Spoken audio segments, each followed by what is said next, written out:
আসসালামু আলাইকুম। আজকে অষ্টম শ্রেণীর ইংরেজি বইয়ের চ্যাপ্টার 1 বিউটি ইন পোয়েট্রি এর এক্সপিরিয়েন্স 1.4 নিয়ে আলোচনা করব। তো দেখি এখানে কি বলা হয়েছে।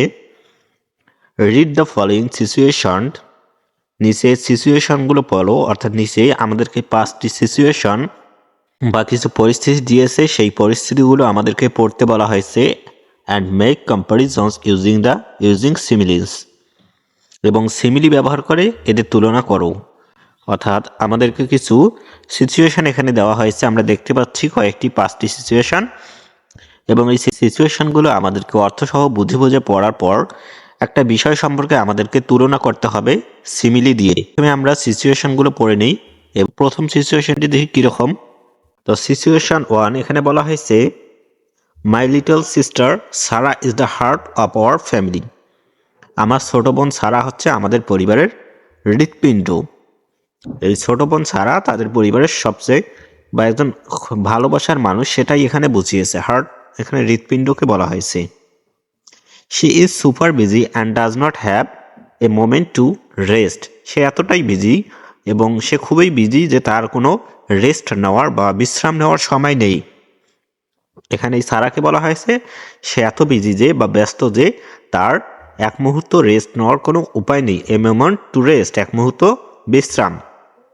তো এখন এখানে আমাদেরকে যেটা করতে হবে, নাও describe her using an appropriate simile. অর্থাৎ এই সারাকে আমাদেরকে অ্যাপ্রোপ্রিয়েট একটি সিমিলি ব্যবহার করে তুলনা করতে হবে। তো সারার যে ব্যস্ততা আছে সেটাকে আমরা সিমিলি দ্বারা তুলনা করব। অর্থাৎ সিমিলি ব্যবহার করে অন্য একটি বস্তুর সাথে বা অন্য একটি জিনিসের সাথে এই সারার ব্যস্ততাকে তুলনা করতে হবে। তো দেখি আমরা এর উত্তর কি হবে। তো আমরা এখানে সিচুয়েশন 1-এর যে অ্যান্সারটা দিতে পারি সেটা হচ্ছে, she is as busy as bees and does not have a moment to rest. সে এতটাই ব্যস্ত, মৌমাছির মতো ব্যস্ত, তার রেস্ট নেওয়ার কোনো সময় নেই।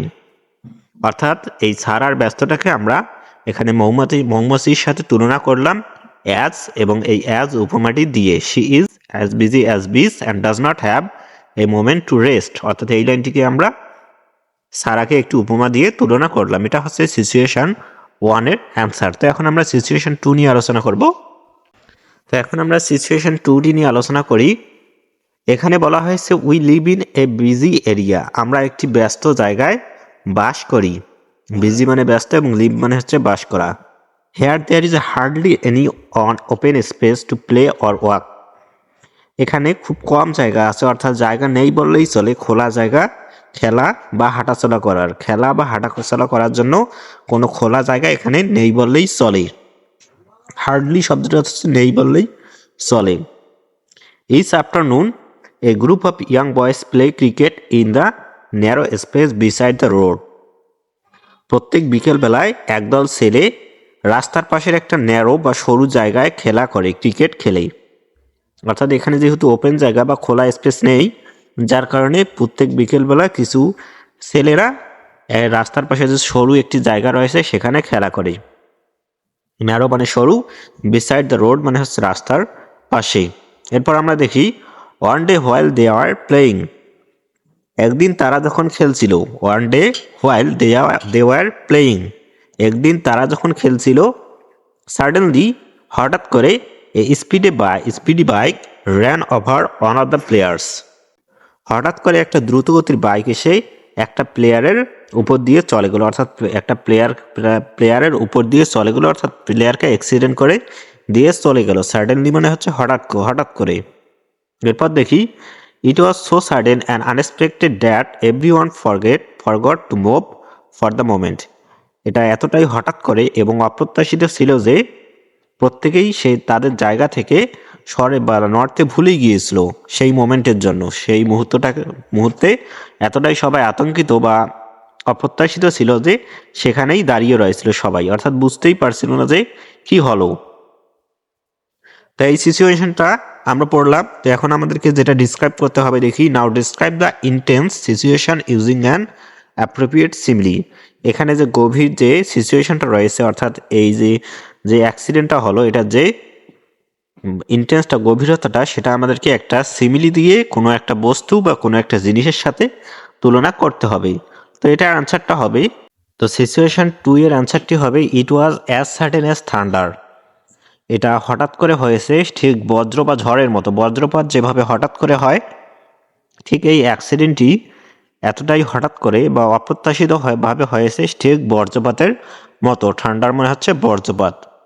তো এটা হচ্ছে সিচুয়েশন 2 এর অ্যান্সার। সুপ্রিয় শিক্ষার্থী বন্ধুরা, তোমাদের পুরো ইংলিশ বইটি আমার এই চ্যানেল থেকে কভার হয়ে যাবে। তার জন্য অবশ্যই তোমরা চ্যানেলটি সাবস্ক্রাইব করে রাখবে এবং আমার ক্লাসগুলো যদি তোমার ভালো লেগে থাকে তাহলে অবশ্যই তোমাদের বন্ধুদের কাছে শেয়ার করে দিবে। আর কোনো সমস্যা হলে আমাদের গ্রুপ রয়েছে, সেখানে তোমরা পোস্ট করতে পারো, অথবা আমার ফেসবুক পেজ রাশিকুজ্জামানস এডুকেশন, এখানে তোমরা ইনবক্স করতে পারো। যে কোনো সমস্যার সমাধান করা হবে ইনশাআল্লাহ। আমরা 2 নম্বর সিচুয়েশনটি পড়ি। 3 নম্বর সিচুয়েশনটি, রিমা সেমস টেন্সড। রিমাকে দেখে মনে হচ্ছে চিন্তিত। সিমস মানে মনে হওয়া। Next week she will anchor the school's annual cultural programme. পরের সপ্তাহে সে স্কুলের বার্ষিক সাংস্কৃতিক অনুষ্ঠানে অ্যাঙ্করিং বা উপস্থাপনা করবে। Performance like singing, dancing, recitation and many more are to be performed in that programme. এই গান গাওয়া, নাচা, কবিতা আবৃত্তি করা এবং আরও অনেক কিছু এই অনুষ্ঠানে পারফর্ম করা হবে। অর্থাৎ এই অনুষ্ঠানটিতে নাচা, গান করা, আবৃত্তি করা, এছাড়াও আরও অনেক কিছু এই কবিতায় পারফর্ম করা হবে। She prepared scripts for some of the events but could not organize her scripts for recitation and drama. সে অনেকগুলো বিষয়ের, অর্থাৎ যে বিষয়গুলো এখানে রয়েছে সেগুলো অনেকগুলো বিষয়ের স্ক্রিপ্ট তৈরি করেছে, কিন্তু সে আবৃত্তি এবং ড্রামা কিভাবে অর্গানাইজ করবে সেটা সে বুঝতে পারতেছে না। অর্থাৎ এটার স্ক্রিপ্টটি সে তৈরি করতে পারছে না। যেহেতু সে অ্যাঙ্কারিং করবে সেহেতু তাকে কিন্তু অনেক কিছুই প্রিপারেশন নিতে হবে। তো সে বাকি যে ইয়াগুলো আছে, বাকি যে কাজগুলো রয়েছে সেগুলোর জন্য সে স্ক্রিপ্ট লিখে নিয়েছে, বা সে কী করবে কী বলবে সেটা লিখে নিয়েছে, কিন্তু রিসাইটেশন বা আবৃত্তি এবং ড্রামা বা নাটকের জন্য সে কিভাবে বলবে বা কি স্ক্রিপ্টটা লিখবে সেটা সে বুঝতে পারতেছে না। এরপর দেখি, she could not understand what she would do. সে বুঝতে পারতেছে না তার কি করা উচিত এখন। জাস্ট দেন, ঠিক তখনই, her cousin has come to visit them. তার কাজিন বা তার বোন তার বাড়িতে বেড়াতে আসলো। কাজিন মানে হচ্ছে মামাতো বা চাচাতো বোন। Her cousin is well known for her anchoring. তার কাজিন হচ্ছে অ্যাঙ্কারিংয়ের জন্য পরিচিত বা উপস্থাপনার জন্য তার যে বোন পরিচিত। So she is like a blessing to Rima sent by the creator.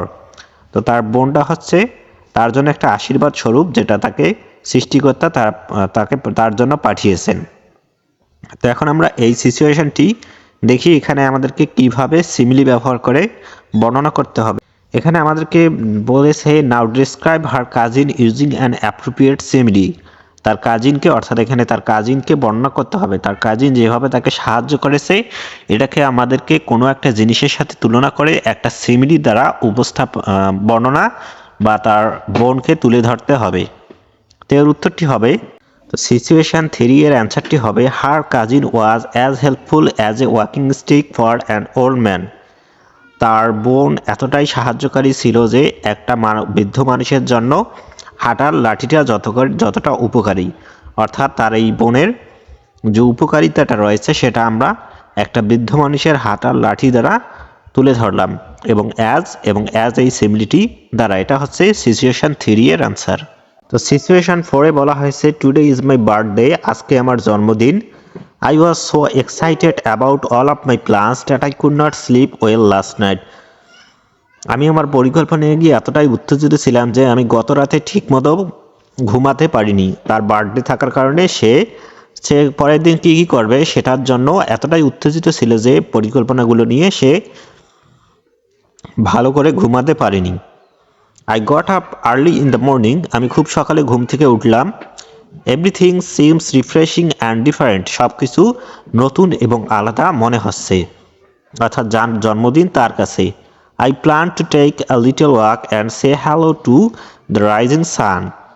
অর্থাৎ আমি প্ল্যান করে রেখেছিলাম যে সকালে উঠে একটু হাঁটবো এবং উঠন্ত সূর্যকে হ্যালো বলবো বা স্বাগত জানাবো, এটা তার আগে থেকেই প্ল্যান করা ছিল এবং সকালে উঠে সে সেটা করলো।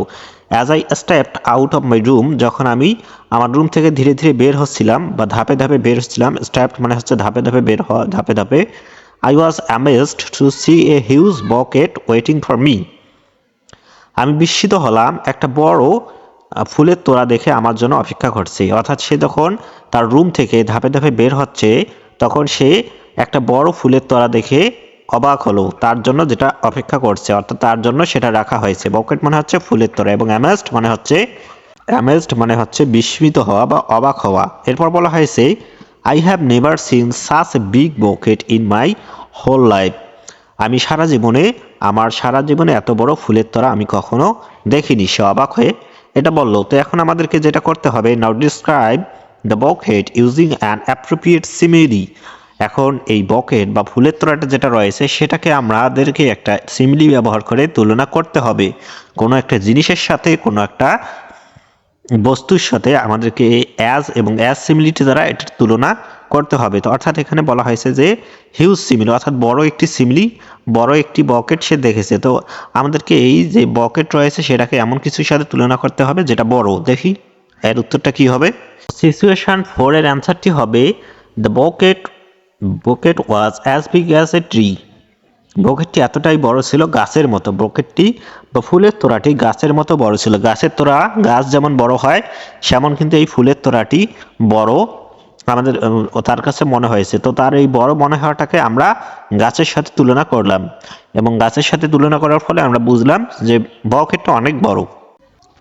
তো লাস্ট ওয়ান বা সিচুয়েশন 5টি হচ্ছে যেটা আমরা এখন পড়বো এবং পড়ার পর এর উত্তরটি করার চেষ্টা করব। My father is a teacher in a government college, আমার বাবা হচ্ছে একটা সরকারি কলেজের শিক্ষক।